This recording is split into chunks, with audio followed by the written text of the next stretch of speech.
drive in place. There we go. There we go.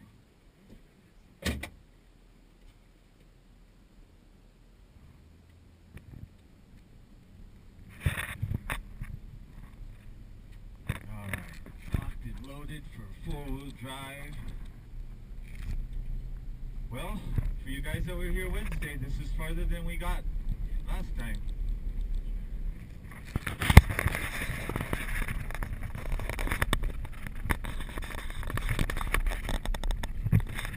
I want to show you over here on the right. You see this heavy equipment? Hawaii's only snow plows and snow blowers. Right there. The real thing. Oh, it looks like Subaru. The Japanese telescope. Some of the crew coming down from the day shift. Now this dirt road can change every single day as far as the conditions. It can have giant holes in them, it can be very smooth. It's hard to tell how it's going to be every day. So especially now since we've had the snow, it did not come down this low.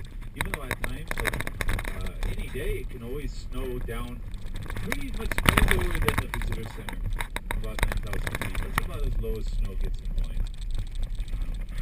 We haven't had that, of course, since last year, but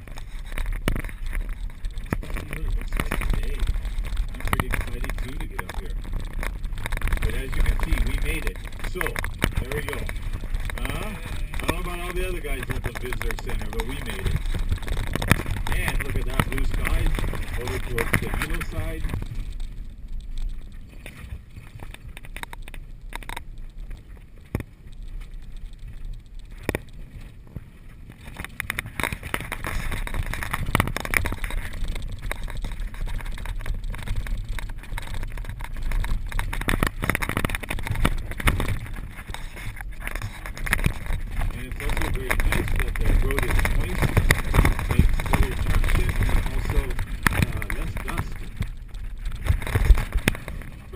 The road's pretty good.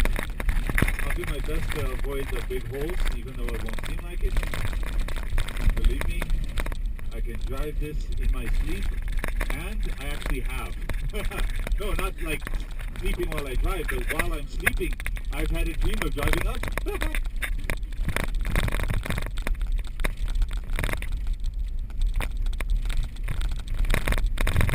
So you see this Mauna forest that we've been talking about that goes from Saddle Road around 2,000 feet up to about 11,000 feet. We're still in that zone. You won't see so many mamani trees up here, but what you will see still some of the bushes that are very popular in the mamani forest.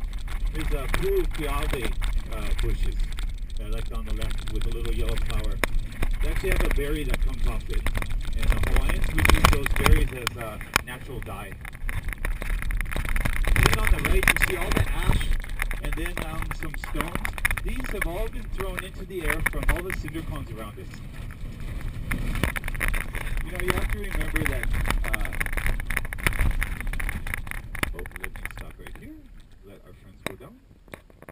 Let's see, these guys are, more Subaru from Japan.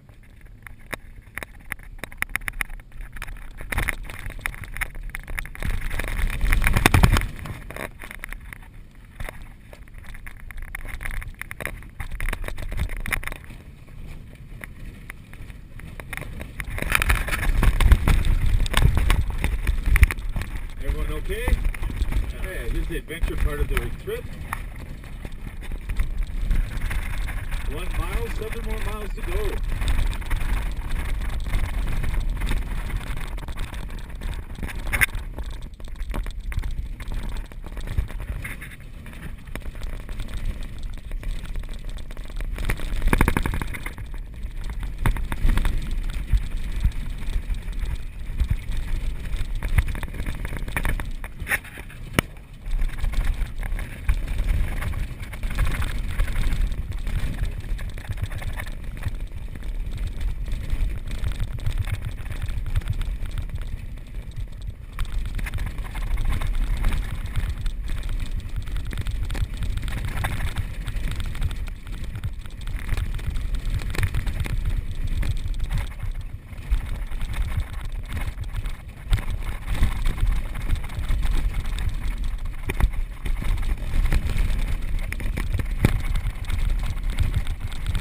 Yeah, I'd say it about average. It's not too smooth, but it's not as rough as it can be, so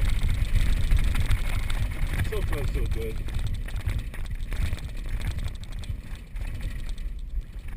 I think the van makes more noise than anything. After all the times it's been up here, it gets all shook up, right? A little bit of moisture.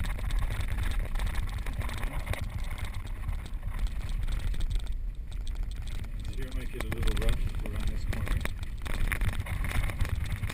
And then it is at the beginning, you see the sign on the left, the Mauna Kea Ice Age Natural Area Reserve. And that's because this used to be a glacier. Actually, we had Ice Ages, many episodes, 3 or 4 episodes up here. They don't know exactly how many. There weren't that many, but there were a few.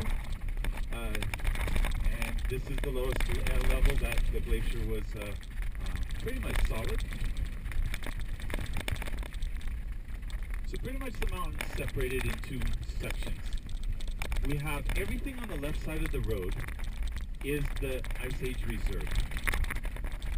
And then what we have on the road, including everything to our right, is the space area, space park, the science park. And that was, of course, created in the 60s, you know, for all of these telescopes up here. This road did not exist before 1964. Whereas over on Maui and Haleakala, oh, they've had a road since the 40s up there. Oh, there goes the Smithsonian guys going down. All the day shift. They're probably hungry. They want some dinner.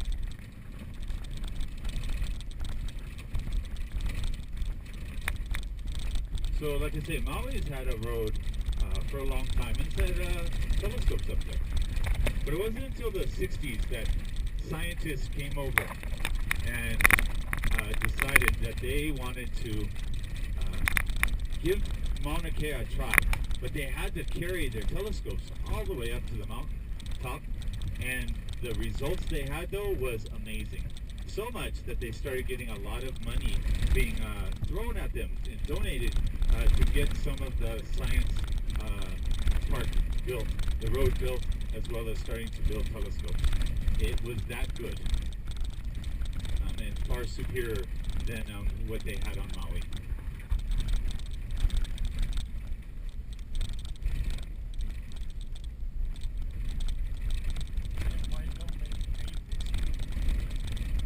Why don't they pave this part? Well, we are going to, in about 3 miles, a little less than 3 miles, get to a paved part of the road. And it starts from the top and goes all the way halfway. Why do you think the road starts at the top and only goes halfway? They ran out of money. Yeah. Every single project up here cost so much more than they expected. And including the project for the road.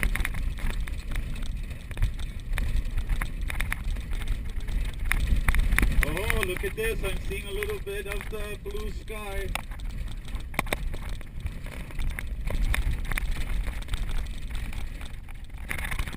Even all of the telescopes they've built, all of these things have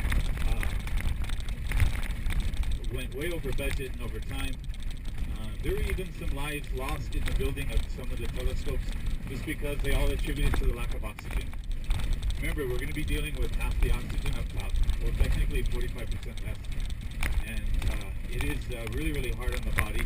And having that less of oxygen really affects the way that our body functions, including our brain. There's no way around it. And it really has to do a lot with hydration. Wow, look how that, huh? Isn't that nice?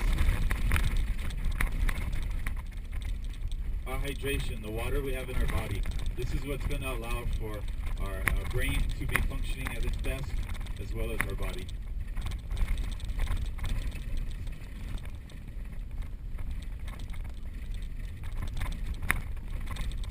If you guys look over here on the right, as we go around this corner, you're going to see a big silver sword. See that? It's kind of in a little pen. That is a natural silver sword over there. And you can see how many stalks that one has. It's been regenerating. It has 10 stalks of flowers that had gone up already for seeding. Once we get to the top and we're hanging out, do you guys want to see any pictures of what those flowers look like when the silver sword is blooming? I have pictures on my phone.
Yeah, usually we don't have this kind of traffic coming up, but I guess because everyone's been waiting to come up right for the last few days. Any rental car, I don't know if that's a rental car in front of us, but if it is, it's illegally up here. Rental cars, unless you rent from a company called Harper's, Harper's is the only company that will allow their rental cars up here, and you of course have to have four-wheel drive. But even if you rent a four-wheel drive from like Avis and Hertz and National, they don't allow you to bring it up.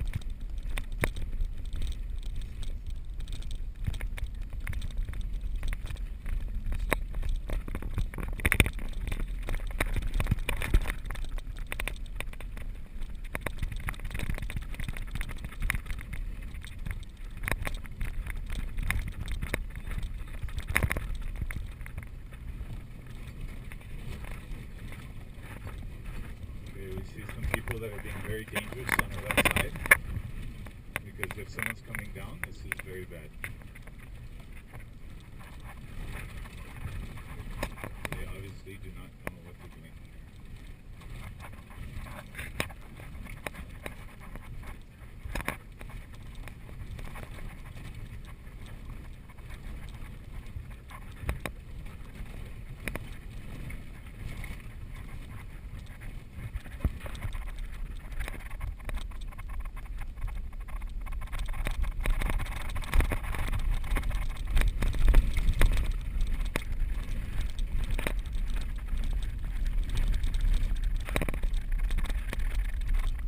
Blue sky looking out east.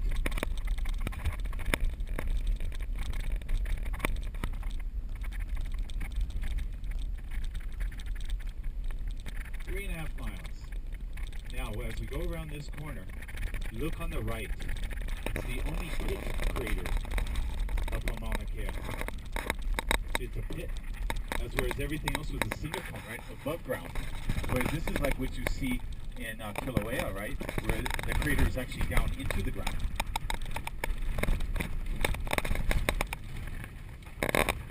You know, we're talking about Mauna Kea, which is 700,000 to 800,000 years old. And being this old, there was a lot of volcanic activity, right? You can imagine over the years. Now here on the right, this is where the lava, see the light colored stones? This is where the lava hit the glacial ice.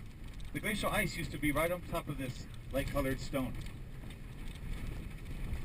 And the lava would hit that, and because it was ice, it would get super, super cold very fast, cooling off the lava in a very special way under a huge amount of pressure. And this would squeeze out all of the gases and create a very, very dense stone. They actually call it Hawaiiite. It's a special stone just here in Hawaii. So you can see that. So whenever you see that, you know that there was glacial ice just above it at some point. Or around here, you see there's ash and regular lava rock on top. And that's because after the ice melted, there were still eruptions. And a lot of the ash flew and fell on top after. The last time they think glaciers were in this area, 10 to 20,000 years ago. The last time there was an eruption on this mountain, 4,500 years ago. So it's been a while. But you can see the volcanic activity continued long after the glaciers went away. Now this area is one of my favorite areas on the mountain. We have a cinder cone on the left. You see a nice brown cinder cone. And then one on the right, a red one. And when you see these cinder cones next to each other, you might think, oh, they're maybe 20 years apart in age. They could be hundreds of years, hundreds of thousands of years apart in age. We don't know. But what we do know is that this cinder cone on the left and this whole valley that's coming up was used in the 50s and 60s by NASA. They call this Apollo Valley. And the Apollo 11 astronauts trained in this valley over here on the right and up on this cinder cone here. They trained here for the moon and tested all of the rovers and everything right here. So a very special place. They came all the way over here because it was very moon-like. Okay, we got a couple scientists going up from the Keck.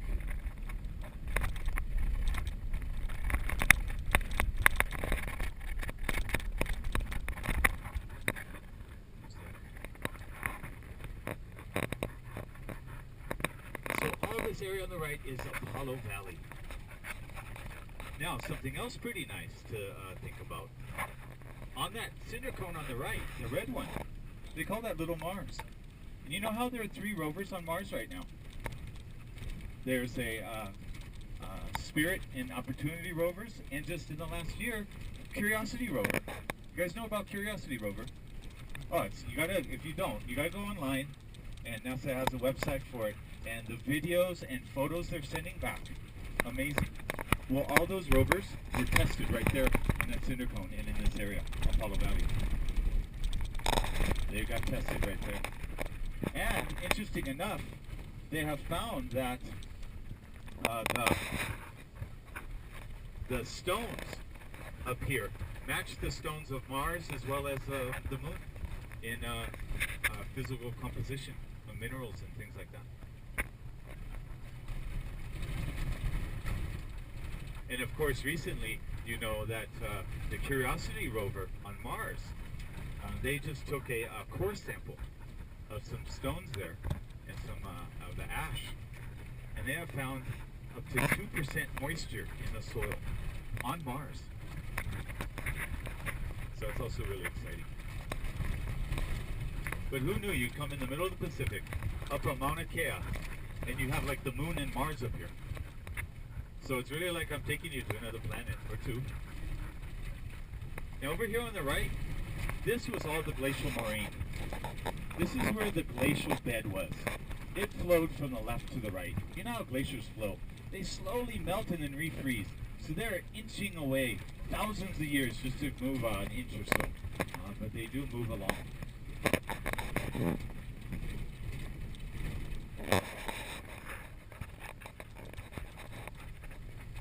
But all that, and then you can barely see through the clouds that there are stones up on the right side of that cinder cone. And that'll give you an idea of how high up the glacial ice was. It was way up there. So you can see how deep it was here. All right, good news. We're on the pavement. This is where the money ended. Ran out of money right here. So I'm going to pull over, take off our four-wheel drive, and then we'll head on up. Okay.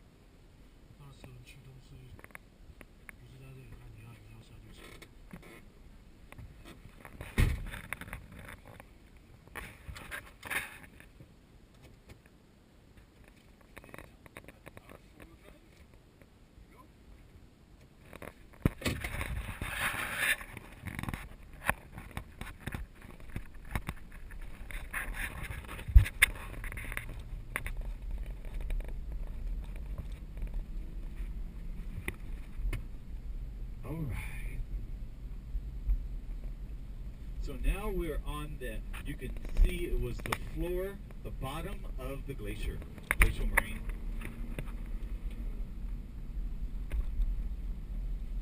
So again, all these hardened rocks you see from the lava hitting the ice, cooling off exceptionally fast and under great pressure.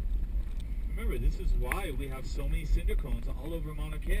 Since we had a glacier on top, it couldn't always shoot out the top. So the pressure would build up and build up and build up and then finally pop out the sides, create a cinder cone. Now this giant cliff on the side that's just solid rock in the middle of the moraine.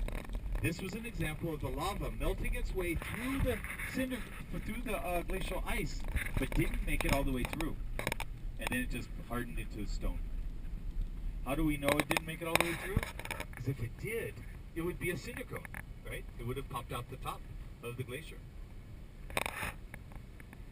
Now I always try to imagine the Hawaiians walking through this glacial moraine. How intense would that be? This is what they used to walk through.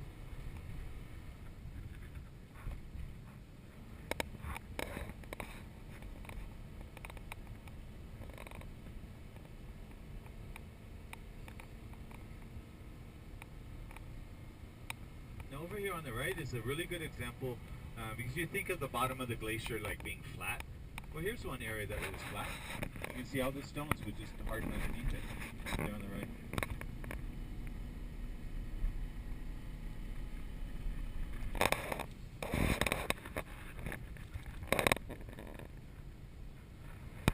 We'll see, we're not at the summit yet. Get up to the top. Once we get up here, the weather can change every minute. I've been up here where it was snowing and then all of a sudden it was blue skies. And then it started snowing again like 20 minutes later. It's very, very unpredictable once we get to the top. This was the challenge, was just to get through all of this area, especially on this paved road where we get a lot of ice. Some more Gemini crew coming down from the day shift.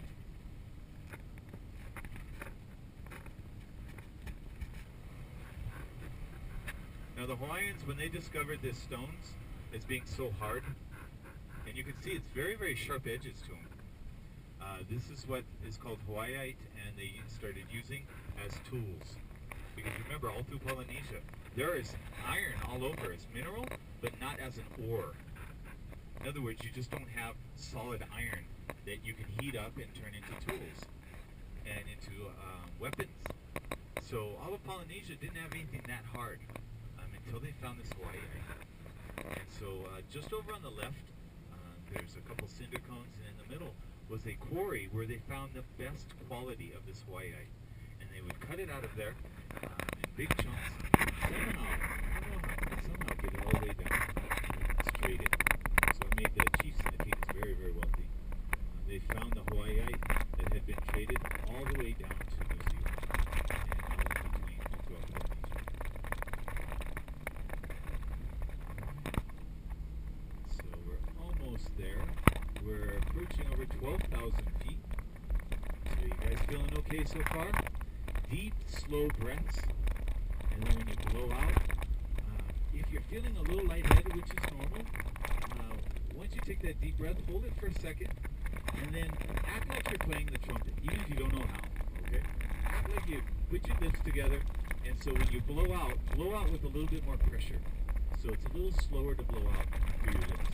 What this does, it creates a little back pressure in your lungs and allows a little bit more oxygen to be absorbed. Since we do have half it, we want as much of that half of oxygen to be absorbed for us. It's a little trick that we do as drivers. Now look, if this doesn't look like another planet around here,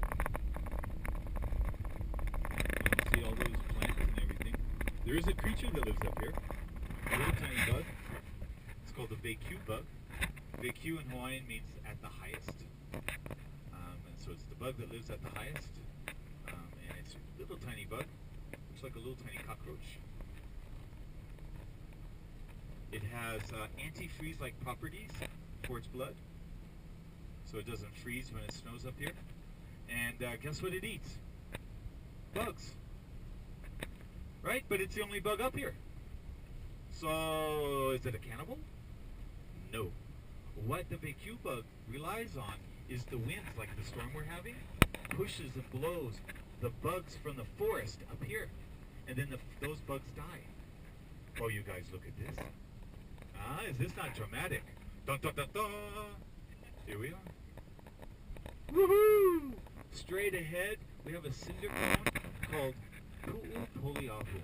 This is where the goddess who lives up here, that's where she lives. Here we are. We've made it.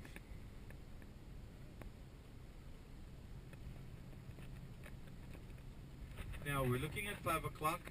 Technically, we're supposed to have a 5:58 sunset. We actually get a 3-minute difference in sunset because we're so high up from if you're at the ocean, on the beach. But you know what I'm going to do? I'm going to take you guys into a little extra special spot, okay? Normally we just go over to the top. I'm going to go, I bet you Robert's guys, they've been going on the top.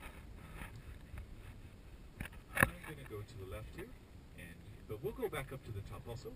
But, hello. We're going to go over here. Just so I want to give you guys a nice special view of the mountain, and we're going to stop off at one of the observatories.